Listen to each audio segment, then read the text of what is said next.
Whoa! Today we're going to be covering the best and worst pet reptile that you could actually own. Lucy, it's definitely a 20-foot reticulated python. Oh, and she can be a handful at times. The fact is reticulated pythons are a giant snake. And if you're not really experienced and you have one with a bad attitude like this, probably a bad idea as a pet.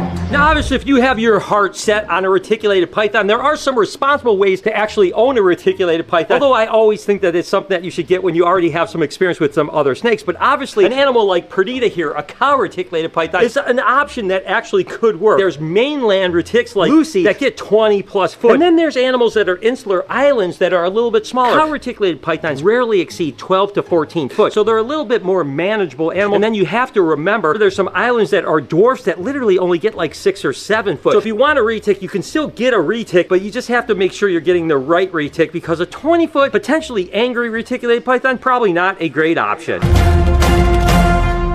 And of course, this is a piebald ball python named Honey, probably the best starter snake that you can possibly have. Everyone knows ball pythons are amazing. They're just such great animals. They get big enough to be impressive, but they're not so big like they're difficult to care for, like a reticulated python. Plus, they're captive bred and they come in a ton of different colors. Like the albino ball python, my girl Helen here, you typically only have to feed them once every 7 to 10 days. They really don't go to the bathroom that often, so cleaning is really easy. So if you're interested in an entry-level snake, like you've never owned a snake before, a good captive bred ball python is definitely one of the best choices. And now there are so many different colors that you can choose from, and most of them are pretty cost effective. He's helping me clean filter. This, of course, is Elvis, the Asian water monitor, one of the biggest monitors on the planet. Certainly in the top 3 when it comes to species. They are incredible. They are intelligent. They are amazing. Definitely one of the coolest animals I've ever owned in my entire life. But you gotta remember, it takes a giant cage. It's got an 8-foot by 6-foot cage. When we expand, he's gonna get into an even larger enclosure. These guys are super intelligent. They need lots of room to roam around. So it's very difficult to keep a giant monitor lizard. Don't get me wrong. If you have the ability and you have the knowledge, they are amazing. I can't think of a cooler animal than a water monitor. Well, maybe a Komodo dragon, but that's something that hopefully one day I'll get a chance to work with. Water monitors are amazing, but let's face it, if you're just getting into reptiles, water monitors may not be your choice. And obviously, Asian water monitors aren't the only giant monitor lizards out there. There's a whole bunch of really big monitor lizards. Look at the black-throat monitor. I mean, one of the coolest, most impressive animals that I keep. And these guys are typically pretty puppy dog tame, like the Asian water monitors. Again, you can have amazing relationships with the animals, but look at these claws right here. Just look at those talons. Oh my gosh. If you don't have experience and you're working with an animal like this, maybe not the best choice. Now, there's a number of species of monitor lizards that stay much smaller, like the red Aki monitors, cherry pop here. And that's really a great way to start. Instead of going into an Asian water monitor or white throat monitor or croc monitor, don't get me wrong, they're amazing animals. Maybe start with something on the small side. These dwarf monitors, they have the same kind of intelligence and the same care as the large monitor. So you can get your feet wet in this, spend a year or so learning how to take care of an Aki monitor or some other dwarf monitor species, and then slowly work your way up. I mean, maybe the next progression would be a savanna monitor that gets big but not as big, and then ultimately you can work your way up to something like a croc monitor. I think that Aki monitors make absolutely wonderful pets and are a great way to get started in monitor lizards.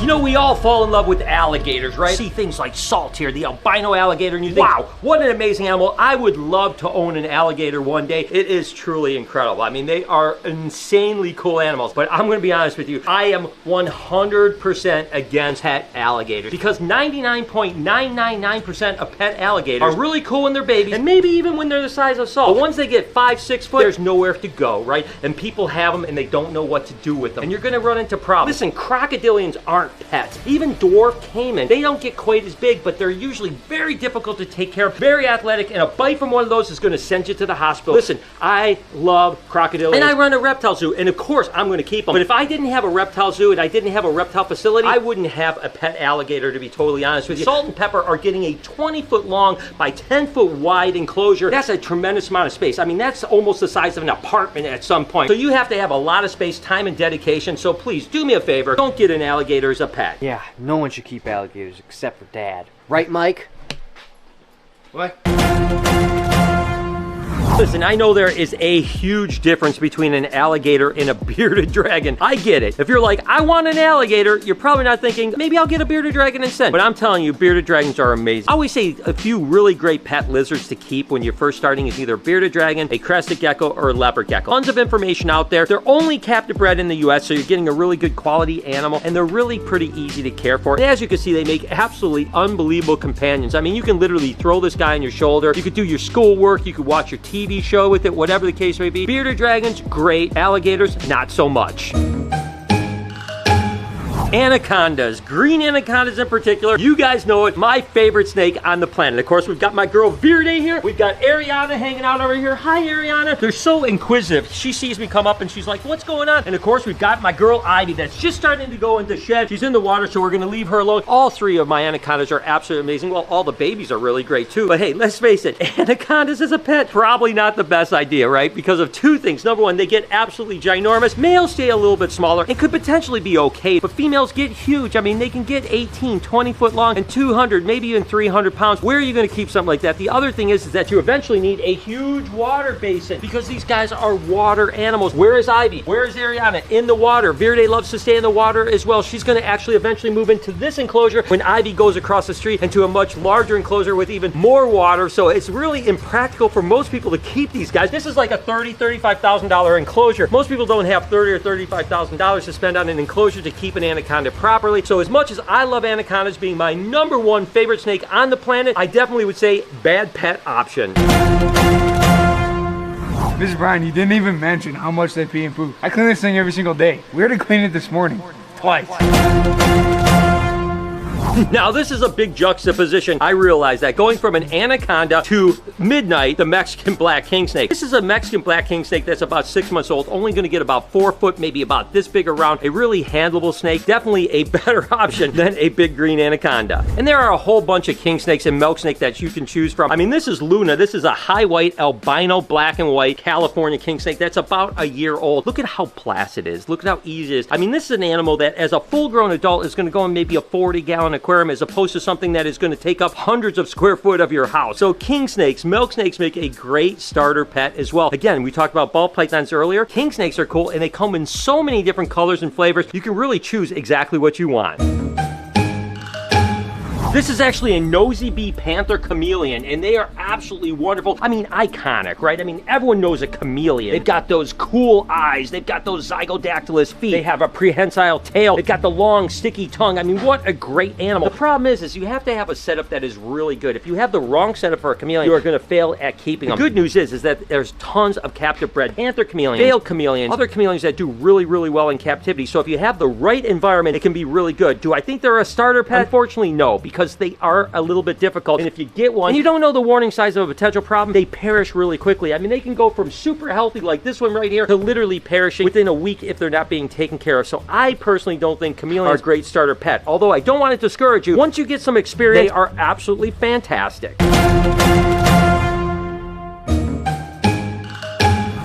I think a way better option if you want to get into something that's really still exotic, looks really cool, but is easier to keep are the New Caledonian geckos, or at least some of them, like the gargoyle geckos here, are really good. They come in a tremendous amount of colors. You can get gray ones, you can get these tanner ones, you can get a little bit of orange, you can get solid red, you can get really amazing animals, and they're very, very easy to care for. The thing that's great about New Caledonian geckos is they don't need a heat source, so you can keep in your house without having a bunch of expensive lights, and they feed on a powdered type of food that you mix with water that is super easy to keep. So if you want to avoid, again, all those live bugs, you can get New Caledonia geckos, and they are amazing. And there's so many to choose from, like these Chihuahua geckos. And even if you want to get something as exotic as a lychee gecko, I mean, you look at these guys, and years past they were super hard to get, and now they're actually relatively available, and they're not that terribly expensive, and they're the same care as a Chihuahua or a crested or a gargoyle gecko, but they get gigantic, and they are so impressive. I mean, these are like little miniature dinosaurs. I love them to death. So when you think about something as exotic as a lychee gecko, don't think that that's out of your range. Don't think that that's out of your range to actually get, because they actually are pretty easy to care for, especially if you get a nice, well-started captive animal. Lychees are freaking awesome. And don't forget they're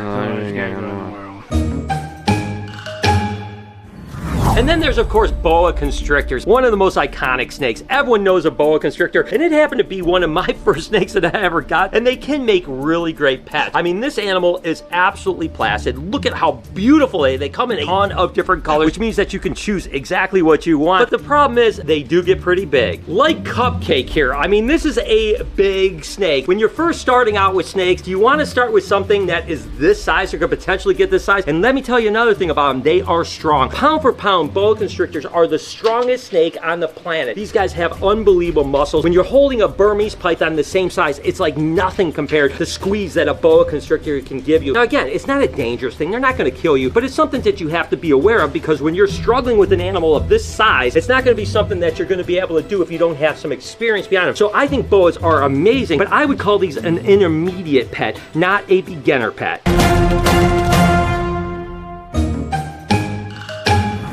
Beginners should stick with things like corn snakes, something that's going to be more modest, easier to care for. This is a full-grown adult corn snake named Maisie. Absolutely wonderful, cool pet snake, really easy to care for. I used to always say the best two starter snakes are actually ball pythons and corn snakes. Ball pythons are amazing. We talked about them earlier, but they're a little bit more mellow, right? They just kind of sit there. Some people even call them the pet rock of the snake world. Pet rock. Whereas the corn snakes are much more active. They'll move around and kind of interact more. So it really depends on what you want. If you want something that's going to sit and chill and watch TV with you, a ball python's a great way to go. If you want something that's going to interact, climb around, and be kind of more active, even when you look in the enclosure, it's more active and moving around, corn snakes are definitely the choice for you.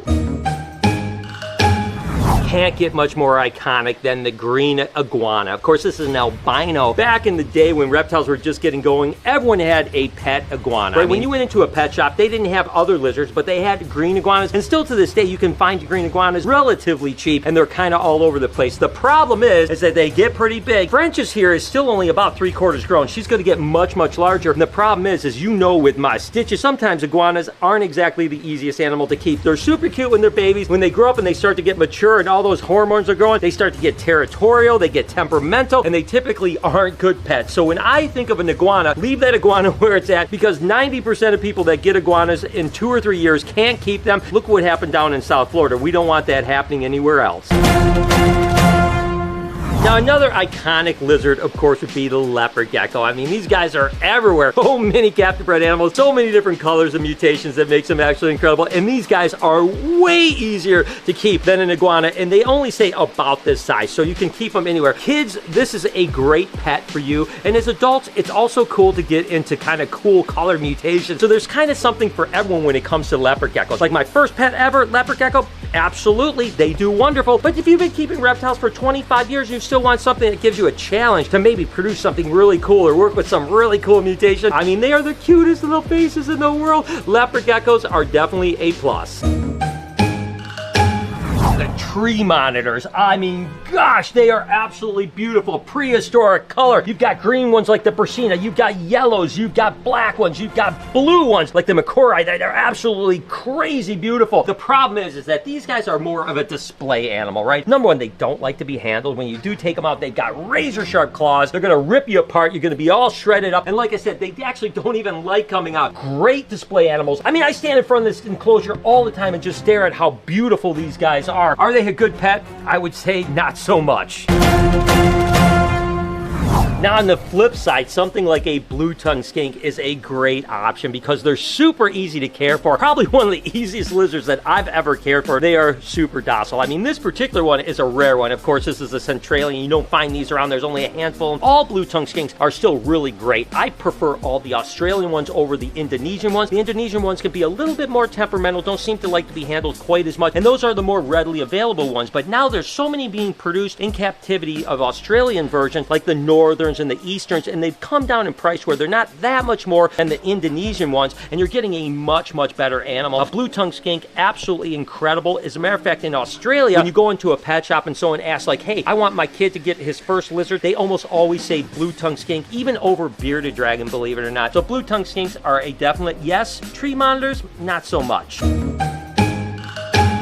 Oh, Speedy. Do I love my Speedy, the sulcata tortoise. There's probably no more popular tortoise than a sulcata tortoise. They're so cute when they're babies, and they're produced in ginormous numbers, and they're relatively cheap. I think you can buy a sulcata for like 70 bucks or something like that. And this size, they're so amazing. Now, Speedy's about 10 years old, so he's not huge for a 10-year-old. They can get much bigger. Speedy, as an adult, when he's 20, 25, is going to be about this big. And the thing is, they're very destructive. Speedy isn't too bad. He actually will destroy a bunch of things, but he won't go through walls. I actually know people that have kept giant tortoises. They've clawed right through a drywall wall and just destroyed it. But the fact is that although these guys are super cute as babies, they're really not good pets. I actually think sulcata may be the worst pet tortoises that you can ever get, to be honest with you.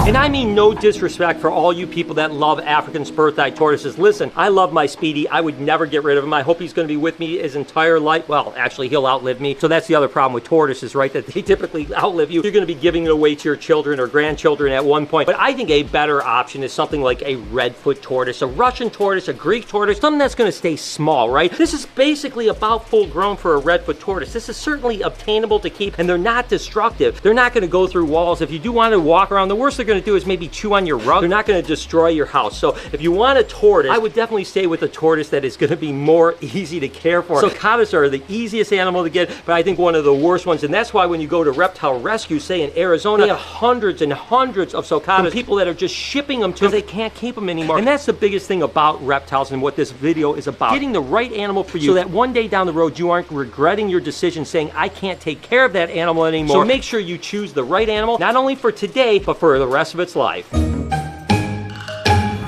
hope we helped you figure out what animal is right for you. Speaking of, hope you guys enjoyed today's video. If you did, there's a playlist that you can watch all kinds of videos. You can also hit that subscription button. It would mean a lot to me. Also, hit that like button while you're down there. Have a wonderful day, Reptile Army. Remember, Pet rock.